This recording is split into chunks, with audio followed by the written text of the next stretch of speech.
What's going on, everyone? Welcome back to the show. So I want to talk about something. I mentioned this a couple of days ago. I was talking about these reconciliation bills. So we have the reconciliation bill that they're focused on right now. But I was also saying that next year they'll be able to do another reconciliation bill, and that will be during a midterm election. And so I think at this point, they have an opportunity to get some of the stuff done now in this reconciliation bill and then do another reconciliation bill next year.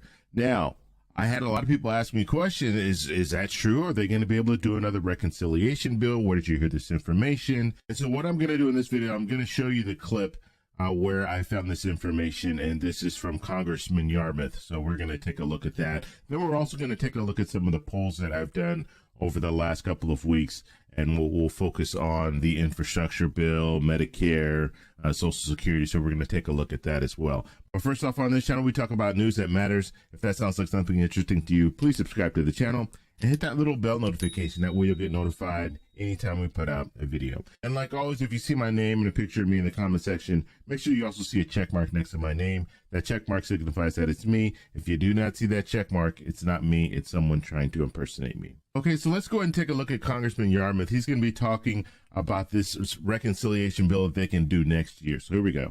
Kentucky Congressman John Yarmuth. He's the chairman of the House Budget Committee. And Congressman, if we stipulate that Democrats are close to agreement on that price tag, we know that the number's got to come down, right? And there seems to be a pretty significant disagreement on how to do it. Do you do few things for longer? Do you do what Pramila Jayapal wants to do, kind of everything that's in the package now, but for a shorter period of time? Where do you come down on that? Well, we actually had a discussion about this last week among committee chairs, and I would say the committee chairs were pretty much split. I come down on the side of taking several of the most critical priorities that we have and concentrating on them. We can do another budget reconciliation package next year. So, for instance, and this is just hypothetically, the dental provision we're proposing to add to Medicare doesn't go into effect until 2028 as it's currently written. So we could put that in a budget reconciliation package next year. So that's what I would prefer to see. There are others who think we ought to do all of the things that we proposed in the larger Build Back Better Act and do them for a shorter period of time, or else impose some limitations on who is eligible for the benefits. So, but there's no consensus on either of those things. And even if you agreed with me, there's not total consensus on which the most important priorities are. So we've got a lot of work to do.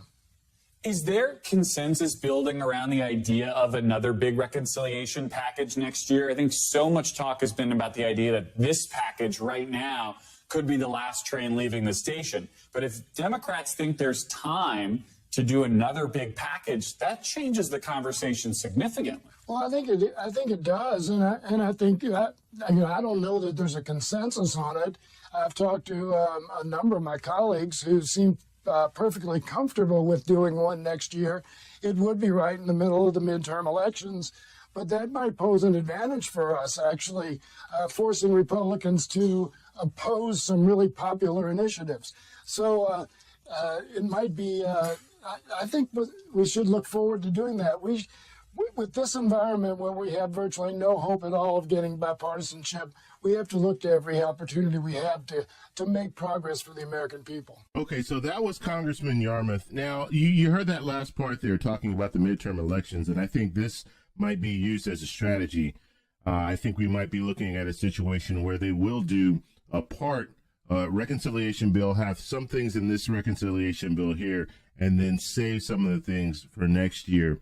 Because of that midterm election, they can really push it to Republicans and say, look, this is what we're going to do for the American people. What are you going to do for the American people? So I think that will probably be a strategy that we'll see. And so we will probably see another reconciliation bill sometime next year.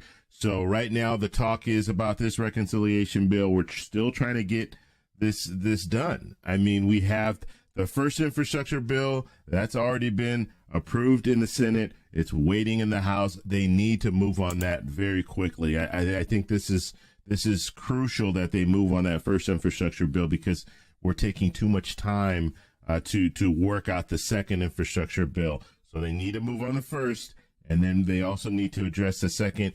The problem right now, the pushback is coming from the progressives. The progressives are saying, look, we're not going to vote for that first infrastructure bill until that second infrastructure bill has been voted on. So there's going to have to be some give and take. But I think with the reconciliation bill for next year, if they really start talking about that, maybe some promises could be made and they can find a way to negotiate. Okay, let's drop this 3.5 trillion down to maybe 1.9 trillion and then focus on a reconciliation bill in 2022. So that's what we're looking at right now. Okay, so now I want to talk a little bit about some of the polls that we've done in the last couple of weeks. So let's go ahead and switch over to that.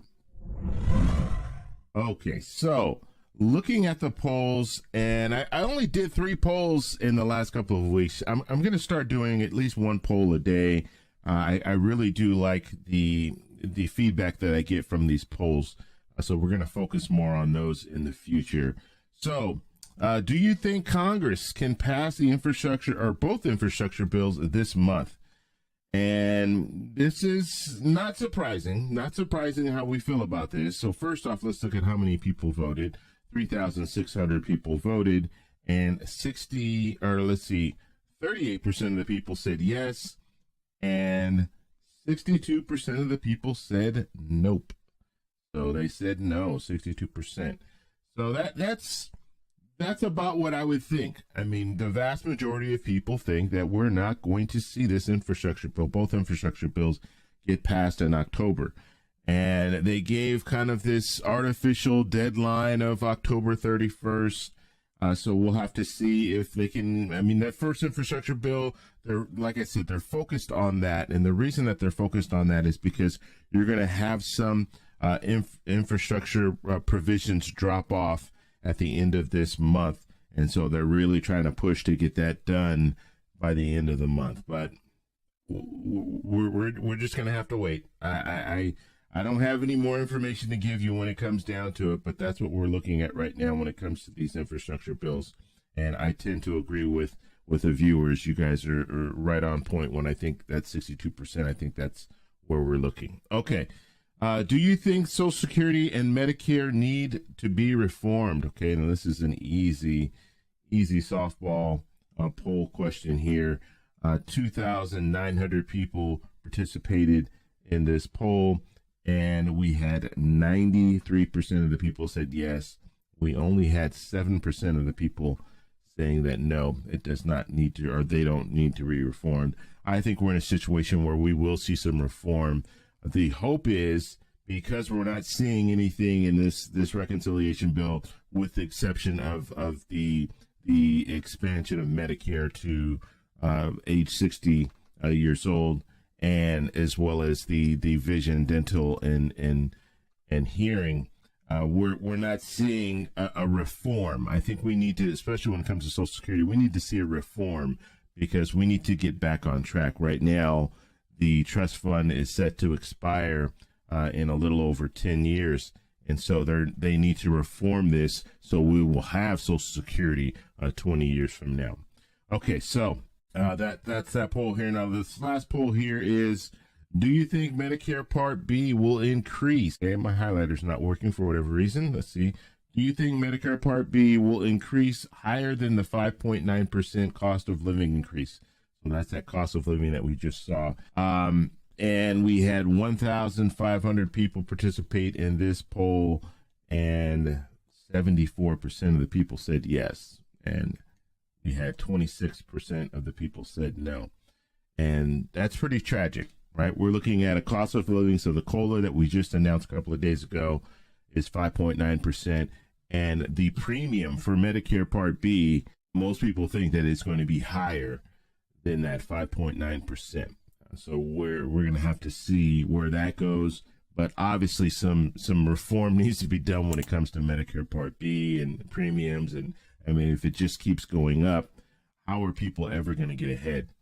So that's what we're looking at when it comes to the polls. So I just wanted to show you guys those. I'll be doing more polls in the future. So please participate in the polls. It does help out, and it helps me understand where you guys are coming from, as well as I like to share it with other people too once we have the polls. So if you guys have any questions or anything like that, post them down below. If you like this video, please give me a thumbs up. Happy Friday, and I'll talk to you in the next one.